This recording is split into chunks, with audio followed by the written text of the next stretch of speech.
são os cromossomos dessa criança.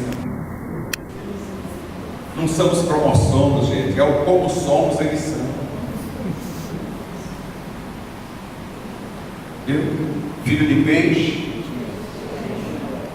E se é um peixe estragado, o peixinho também filho. Fui almoçar numa casa, o filho tomou um copo de refrigerante e deu um arroto na mesa.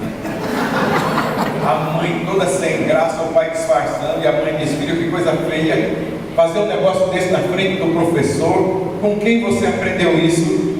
Ele olhou para mim e falou: com meu pai, ele deve dar um forte.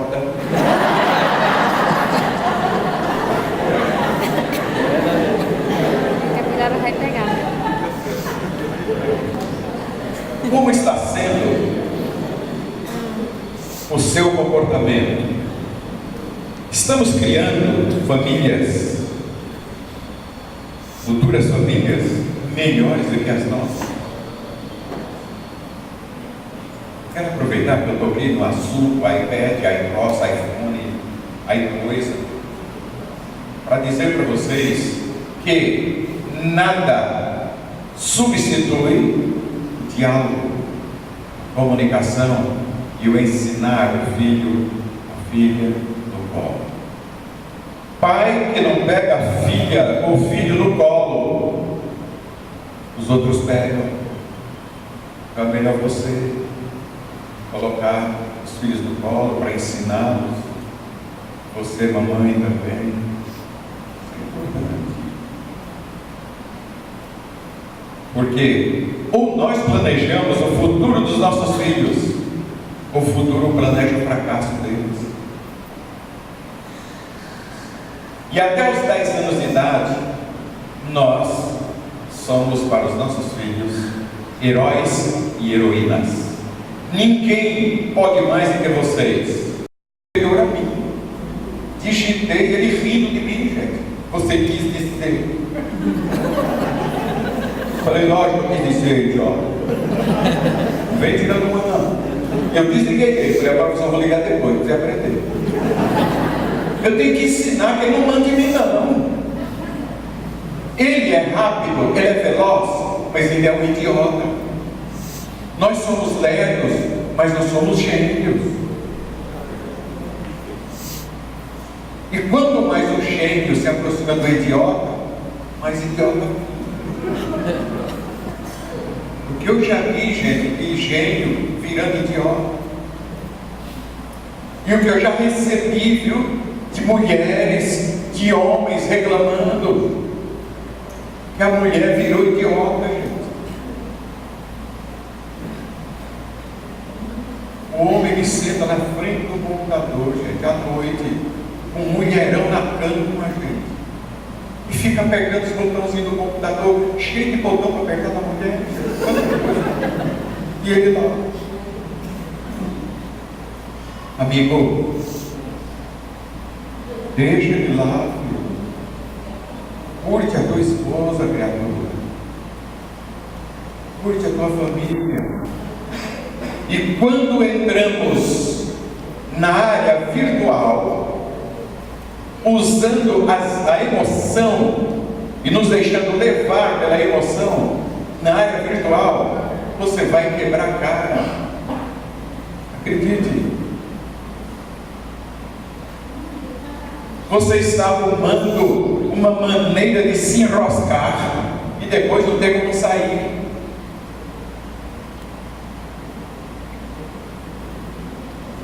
O inimigo é esperto, ele sabe que essa máquina veio no momento extraordinário para ele acabar com as famílias. E aí ele começa a jogar informações que você não precisa. Você acessa, por exemplo, vou citar um caso meu. Eu um dia estava montando uma palestra para o Ministério da Mulher e eu precisava de uma figura de uma mulher feliz. E eu digitei lá no Google mulheres felizes. Gente, veio mulher feliz de tudo quanto é tipo. Tinha cada felicidade. E o pior, que aí você para ali e fica. E passa horas, e uma coisa chama a outra, e uma safadeza busca a outra. É ou não é? Daqui a pouco a criatura perde noites de sono, deixa de ter relacionamento com a esposa, com o esposo, para fazer justiça com as próprias mãos.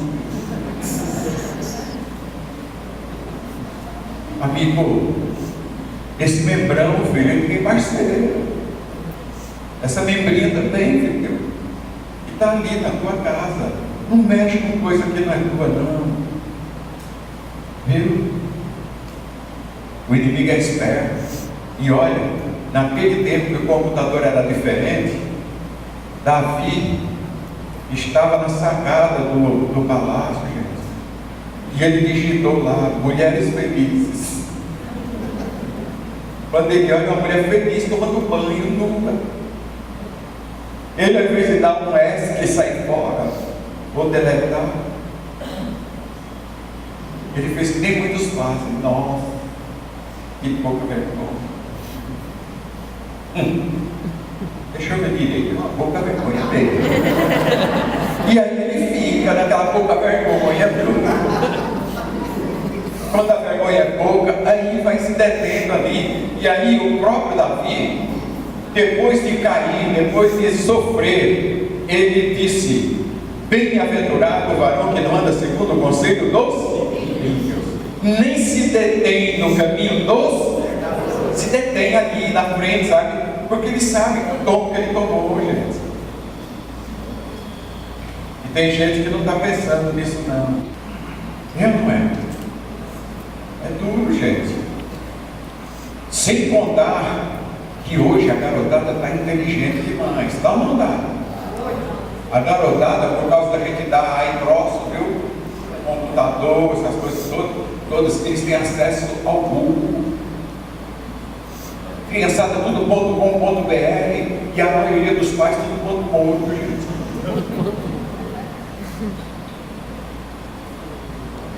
E eles sabem, quando você diz uma coisa, eles vão consultar a palavra. Tem gente mentindo. O garoto perguntou: mãe, como é que eu nasci? A mãe disse: o papai plantou uma sementinha, dessa sementinha nasceu você. Isso é mentira? Não é, mas não é uma explicação lógica. Ele olhou para a mesa, viu uma melancia, não teve dúvidas. Foi lá, pegou a semente da melancia e falou: mãe, vou ter um filho agora mesmo.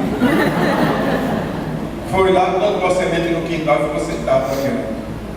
E a mãe dizia: filho, o que tu está fazendo aí? Eu estou esperando meu filho nascer. Ele falou: por quê? Eu acabei de plantar uma semente igual para a mãe. A mãe falou: filho, demora. Ele falou: eu demorei. Ela falou: 9 meses. Ele falou: então não vou ficar aqui não. Mas todo dia ele ia lá olhar. Uma noite choveu, e ao amanhecer ele foi lá. Quando ele chegou no lugar, gente, da semente, um sapo desse tamanho, ele olhou, ele falou: meu pai do céu, como você nasceu feio. Eu só não te mato porque você é meu filho.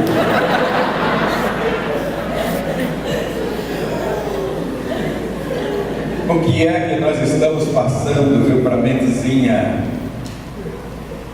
desse futuro marido,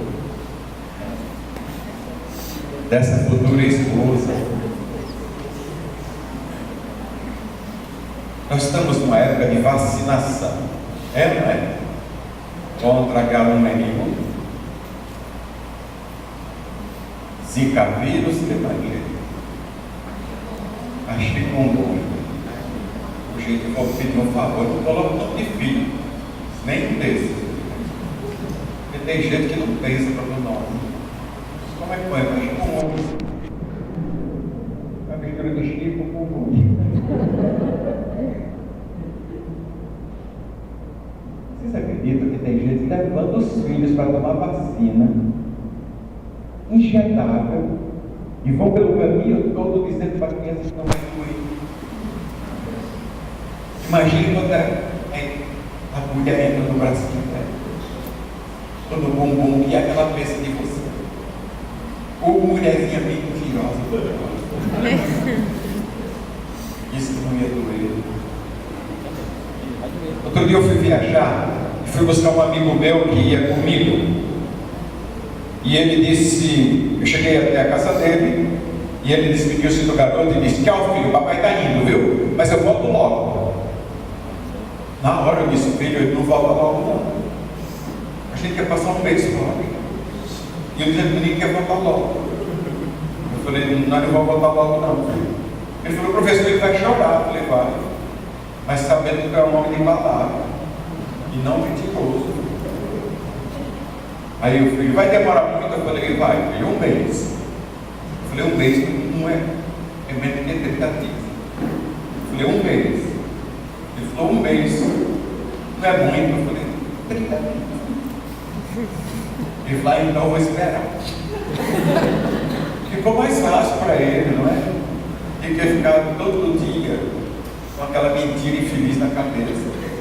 Acordar pela cadeia, criatura, filho de minha mão. Não é? Vamos cuidar. Dê carinho para essa esposa, filho. Você, menininha, também para ele. Ah, professor, mas ele não merece. E tu? É tanto que sim, mas ninguém quer dar, ele quer só receber. Não é? Tem gente que aprecia demais, mas se você der carinho, atenção, você vai perceber que a coisa funciona melhor. Ah, mas ela não merece. Ah, mas ele não merece. Quem é merecedor aqui nesse mundo? 3, 4. Porque tem gente que tem. Chico Anísio tinha 6. Morreu daquele jeito. Fábio Júnior, Glenda Morris. Eu não esqueço dessa menina, Glenda Morris. Isso não ficou gravado na minha mente. Descendo num cartório dos Estados Unidos com o registro de casamento na mão. Ela disse, apresentando o homem para a imprensa: esse é o meu Henrique, o que? Ela já tinha aqui no quadro. Eu vou dizer uma coisa para vocês. O meu pai e a minha mãe, com 71 anos de casados, eu olho para eles dois e eu fico pensando: não existe coisa mais linda, mais bonita do que a fidelidade, do que o companheirismo, do que a compreensão. Se você não foi feliz, se você teve um problema, se você teve uma separação, a partir de agora, não pense no próximo relacionamento. Pense em investir no que você está. Pense em investir e dar de você aquilo que você pode dar de melhor para o seu relacionamento. E Paulo aconselha: marido, dê à sua mulher o que lhe é devido. Assim também a mulher a seu marido. Não vos priveis um ao outro, salvo talvez por mútuo consentimento, por um período apenas, para vos dedicar à oração, quem sabe um tratamento que você precisa fazer. Mas, diz Paulo, voltando-vos a juntar imediatamente, para que Satanás não vos tente por causa da incontinência, ou seja, por causa do distanciamento, da negação daquilo que é devido ao outro. Deita com a cabecinha na barriga dele, e conta, filho, sem compromisso. Quantas roupinhas ele tem no saquinho? Vai contar.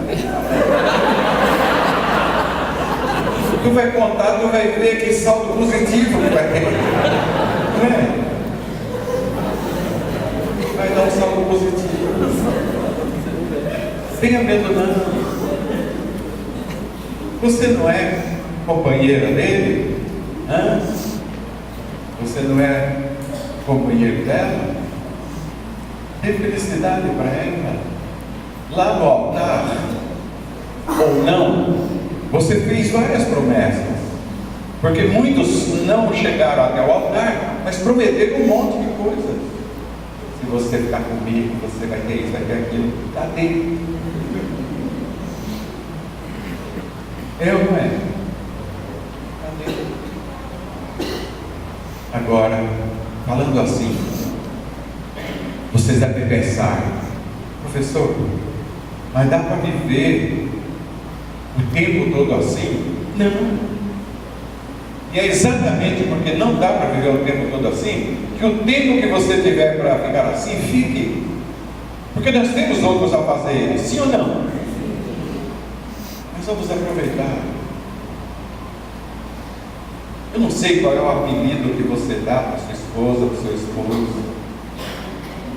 mas um apelido carinhoso sempre é bom, é ou não é? Lembra do namoro? Meu gato, minha gata, meu beija-flor, meu pãozinho, minha pão.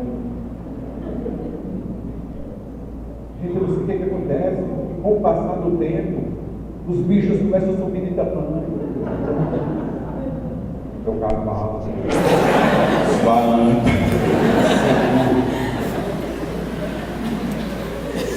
Cadê aquele homem carinhoso? Aquela mulher carinhosa que no namoro era só blá blá blá. Agora casaram, os apelidos, os piores.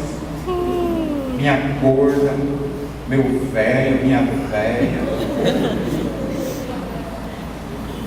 É triste, não é, gente? Eu visitei um casal, eu conheci o homem, mas não conhecia a esposa não. Cheguei à casa dele e aí eu perguntei: rapaz, e a tua esposa vai me apresentar ou não? Ele falou: vou chamar agora. E ele gritou: ô magrela! Eu falei para a cara dele, falei: isso é jeito de chamar a tua esposa? Ele falou: é um apelido carinhoso que eu tenho com ela. Ela não liga não. Quando ela veio para a sala, gente, eu olhei e falei para ela: ô filho, muito prazer, viu? Sou a Irma. Tu viu o jeito que ele te chamou? Ela olhou para mim, olhou para ele, falou: ele está com essa mania agora. Eu falei: ele disse que é carinhoso e que tu não liga não. Ela falou: eu detesto que ele sabe disso. Ô filho, faz isso não. Eu gosto de ver ela com raiva. Tu gosta? De verdade? Você, menininha, outro dia eu fui pregar na igreja, uma diaconisa tão simpática. Ô professor, eu estava esperando o senhor chegar para levar o senhor para a sala pastoral. Eu falei: eu estou aqui. Ela falou: sou diaconista aqui. Eu falei: eu estou vendo. Ela falou: pô, eu falei: esse cara está adorado, aí brincando meus olhos. E ela falou: meu marido é diácono. Eu falei: quem é ele? Ela falou: é aquele de costas ali. Eu falei: me apresente ele. Gente, ela foi chamar o homem: ô chudo! Eu falei: chudo, irmão? É um apelido carinhoso que eu tenho com ele. Eu falei: mas chudo? Ela falou: é. Quando o chudo virou, gente?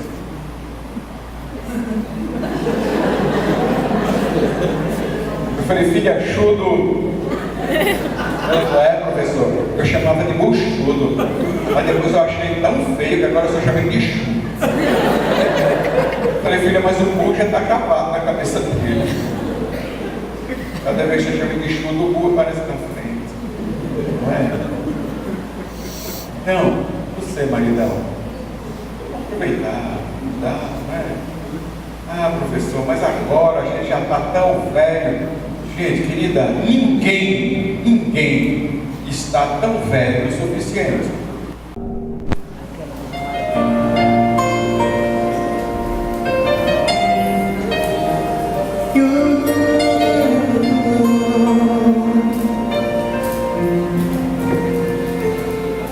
Sempre achei difícil encontrar duas vidas que se amam Quando te